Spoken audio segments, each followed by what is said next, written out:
The Open Skies Treaty, which the United States plans to quit, was agreed just after the Cold War to allow signatories to avoid nasty surprises by monitoring rival militaries. It was signed in 1992 and came into force in 2002, allowing 35 countries, including the United States and Russia, to fly unarmed surveillance flights over each other's territory. Moscow and Washington have long accused the other of breaching its terms, and last year, President Donald Trump suggested that the United States might leave the treaty altogether.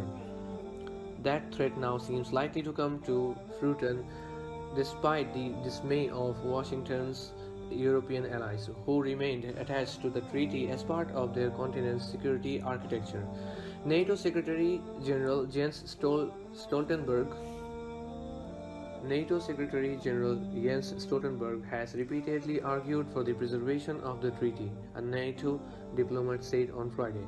But since Trump's previous decision to leave the Intermediate Range Nuclear Forces Treaty on medium range land missiles with Moscow, the Open Skies Agreement has been on borrowed time. U.S. Secretary of State Mike Pompeo announced on Thursday that a decision had now been made. Russia has grossly and continuously violated the treaty in various ways for years, he said, citing several examples. Moscow appears to use Open Skies imagery in support of an aggressive new Russian doctrine of targeting critical infrastructure in the United States and Europe with precise guided conventional munitions, Pompeo said. Russia has weaponized the treaty by making it into a tool of intimidation and threat. Russia has weaponized the treaty by making it into a tool of intimidation and threat, he said, complaining that Russia prevents U.S. flights over the militarized Kaliningrad enclave. The treaty makes it possible to conduct joint unarmed observations flights. The treaty makes it possible to conduct joint unarmed observation flights over the territories and to take images using sensors of a predefined resolution. And it also allows all signatories to request copies of all images taken during overflights carried out by others. Overflights are governed by quotas negotiated annually and assigned to specific aircraft.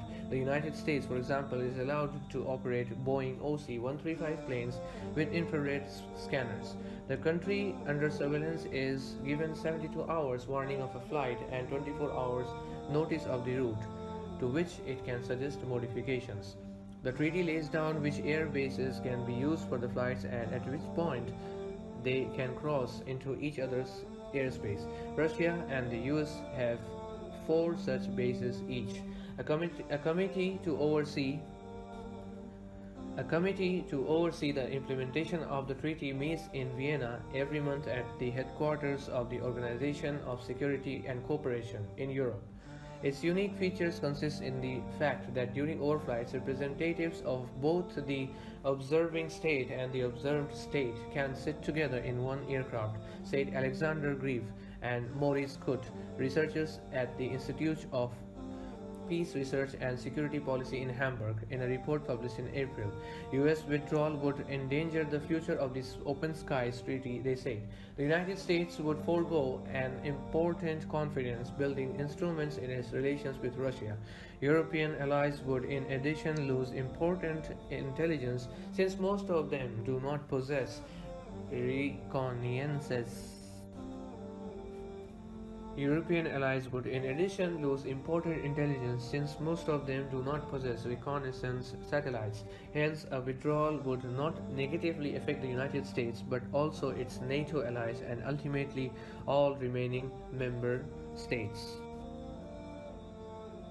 The 35 signatories are Belarus, Belgium, Bosnia and Herzegovina, Bulgaria, Canada, Croatia, Czech Republic, Denmark, Estonia, Finland, France, Georgia, Germany, Greece, Hungary, Iceland, Italy, Latvia, Lithuania, Luxembourg, Netherlands, Norway, Poland, Portugal, Romania, Russia, Slovakia, Slovenia, Spain, Sweden, Turkey, Ukraine, United Kingdom, and United States. Kyrgyzstan has signed but not ratified the treaty. Kyrgyzstan has signed but not ratified the treaty.